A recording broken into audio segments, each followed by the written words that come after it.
104.5 The Team, your home for New York sports. The man called it from the rip. Marc Kestecher, he's part of the broadcast team for the NBA Finals. Capital Region's own Marc Kestecher. You said Game 7. You wouldn't pick a winner. It sounded like you thought Golden State, but you said Game 7. Kesty, how did you know? I wish I knew stuff like this all the time. I wouldn't go 0 for 9 at Saratoga every summer, but these things happen. And I was getting a Cleveland feeling yesterday. John Barry tried to talk me out of it. And you know what? It was a tight game coming down there for those last few minutes when, shots were being bricked and there were turnovers until Kyrie Irving finally hit the go-ahead jumper. So I don't think any of us had any clue what was going to go on. And in the end, still stunned. Not that Cleveland didn't have a chance to win, but after all these years without a winner, and I was there 20 years ago, so I still have an affinity for the Cleveland people.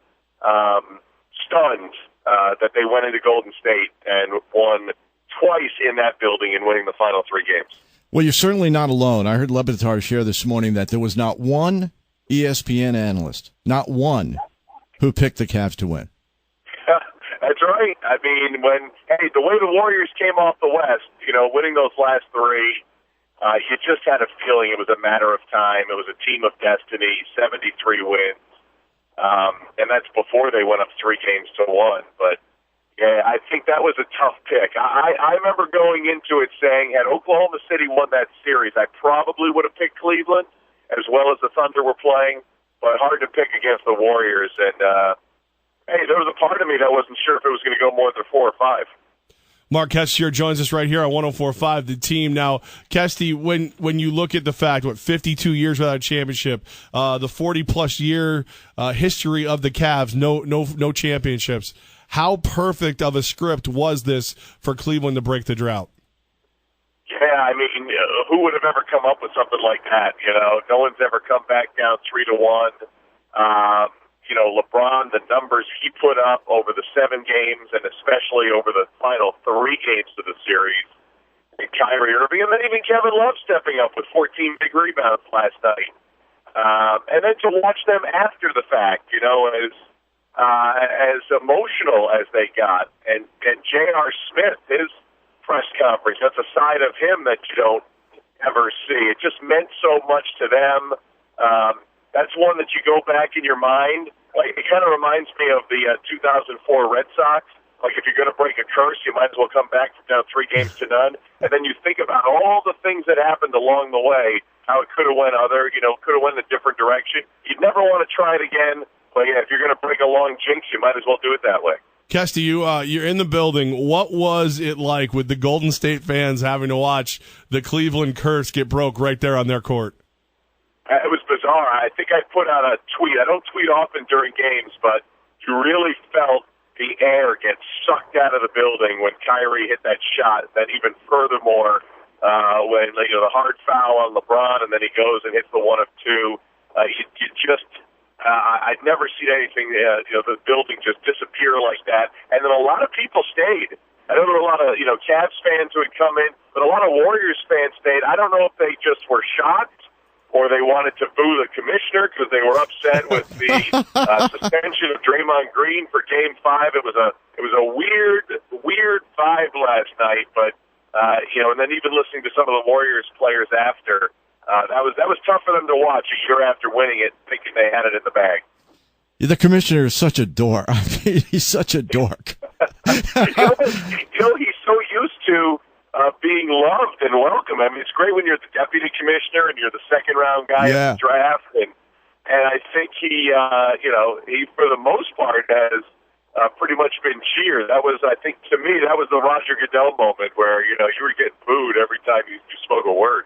There were 2 moments yesterday, being a Cavs fan, wanting the Cavs to win, that I got concerned. One, of course, when LeBron went down, and it looked like he might have hurt his wrist.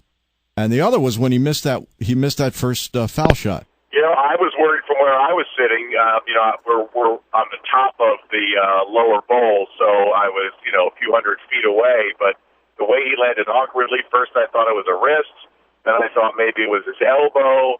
But there's not too many guys that, to me, seem so indestructible, and he is one of them. But there was a time there, I remember saying to my producer off air, I said, said, wouldn't that be something to end the jinx in Cleveland? LeBron James walks off with a broken wrist and can't even shoot the final free throws. Fortunately, it didn't come to that, but it was a little scary there for a second. He went down pretty hard because that was about to be a game-deciding dunk, one of those vicious LeBron James dunks, and he got knocked off balance and came down hard. Marc Kestecher joining us, Guilderland native, of course, ESPN vet, he does it all. He's everywhere. He's part of the broadcast team for the finals. The first quarter for me, Kesty, as I'm watching it, I thought the Cavs actually looked a little sluggish except for one guy, Kevin Love. Man, he looked ferocious under the hoop.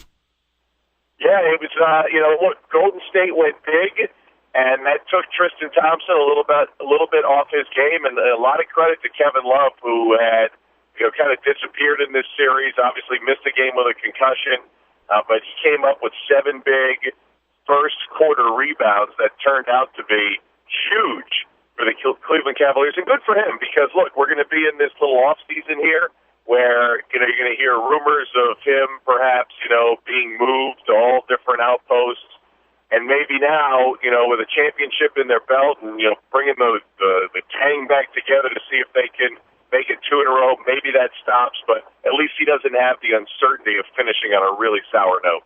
And then Kesty, I mean, from my living room, I'm freaking out when he's covering Curry in the end of the game, the fourth quarter, and he's got Steph Curry locked down. What was it like there? Did the whole arena just lose their breath while that was going on? It was pretty amazing because that's the last guy you're thinking that's gonna deal with Curry. I mean, look, I give a ton of credit for Tristan Thompson.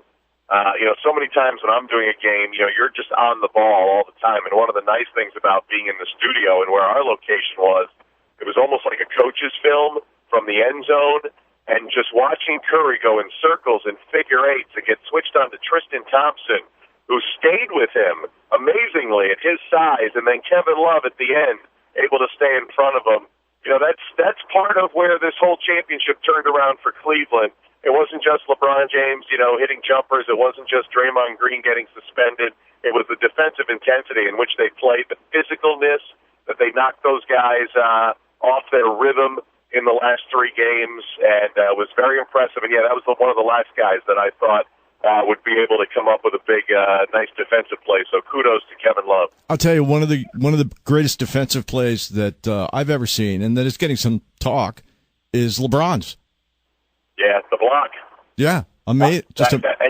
Look, he's the master of the chase down block, but that was coming right at us. So I didn't have the great angle, but I've seen the replay a few times since, and just the perfect timing, to catch it right before it hits the backboard, to not foul Iguodala, and then of course, time and score and scenario, just remarkable. Marc Kestecher joins us right here on 104.5 The Team, your home for New York sports. All right, so Kesty, we saw the tears, we saw the hugs and the handshakes. I still contest that Dan Gilbert pretended he didn't hear the question about LeBron, so he didn't have to thank him. Do you think LeBron comes back to Cleveland, or is mission accomplished and he moves on? Well, it's a great question. We talked to Mark Stein about it on our broadcast yesterday, and look, it's out there, but he seemed to think there's just no way. And then the more people I've talked to since being at the airport in San Francisco last night, and then on the overnight flight, it just doesn't make any sense.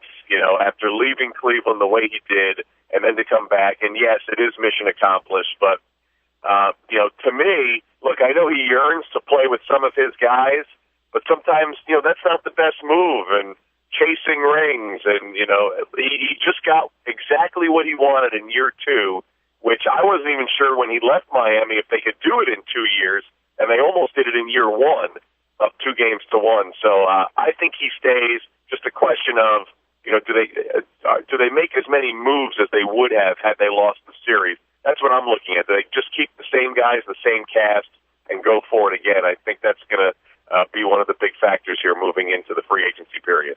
He's Marc Kestecher, and he's money. So, Kesty, what is next for you? Do you actually get a couple days off, or do they ship you right out to, the draft or something? I wish I did. Right to the draft in Brooklyn, and then a little baseball on July 4th, and the All-Star game, and then I'll have a little time to myself in the middle of July. He's a man on the move. Marc Kestecher, Gilliland native, ESPN Sports Center, studio analyst, broadcast games, draft. Like, I don't. Do they have you vacuum on the weekends? Like, you do everything. If the guy's not there, they'll call me up, and sometimes I do the weeding too. Whatever they need. I love it. Don't want it then. All right, Kesty, we look forward to hearing you at the draft. Thanks, Marc. All right, guys. Have a good one.